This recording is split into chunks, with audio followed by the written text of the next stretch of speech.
ஆணி 25/9/7/2026.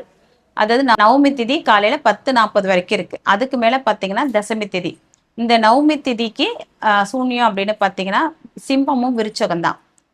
இப்போ இந்த சிம்ம ராசி அப்படின்றப்போ மேக்சிமம் பாருங்க, நம்ம ஒரு திட்டம் போட்டு வச்சிருப்போம், நம்ம இந்த இடத்துக்கு போகலாம் செய்யலாம் அப்படின்னு சொல்லுவோம். அது எதுவுமே நடக்காது, தடைப்பட்டு போகும். அதே மாதிரி குழந்தைங்க மூலியமா சின்ன சின்ன விபத்துகள் வரும். அதனாலயும் நம்மளோட காரியங்கள் வந்து தடைபடுவதற்கான வாய்ப்புகள் உண்டு. இதுக்கு நிவர்த்தி பண்ண நம்ம எங்க போனா நல்லா இருக்கும் அப்படின்னா, அதாவது மலை உச்சி இருக்கும் பாருங்க, சிவன் கோவில் கோபுரமா இருக்கும் இல்லைங்களா? இப்போ திருவண்ணாமலை, அப்புறம் வந்து கரூரை பொறுத்த வரைக்கும் ரத்னகிரீஸ்வரர், இது மாதிரி மலை உச்சியில இருக்கக்கூடிய சிவனால் வெள்ளியங்கிரி மலை, இந்த மாதிரி மலை எல்லாம் சொல்லுவோம் இல்லைங்களா? அந்த மாதிரி அந்த கோவில்ல போய் நீங்க வழிபாடு பண்ணீங்கன்னா உங்களுக்கு இருக்கக்கூடிய பிரச்சனைகள் தீர்றதுக்கான வாய்ப்புகள் உண்டு. அடுத்த நட்சத்திரம் அப்படின்னு பாத்தீங்கன்னா அஸ்வினி நட்சத்திரம். மதியம் 2:44 வரைக்கும் தான் இருக்கு. இந்த அஸ்வினி நட்சத்திரத்துல ஒரு குழந்தை பிறந்தா என்ன சொல்லுவாங்கன்னா தேவலோக மருத்துவர் அப்படின்னு சொல்லுவாங்க. இன்னைக்கு பிறக்கிறவங்க அத்தனை பேர்த்துக்கும் இனிய பிறந்தநாள் வாழ்த்துக்கள்.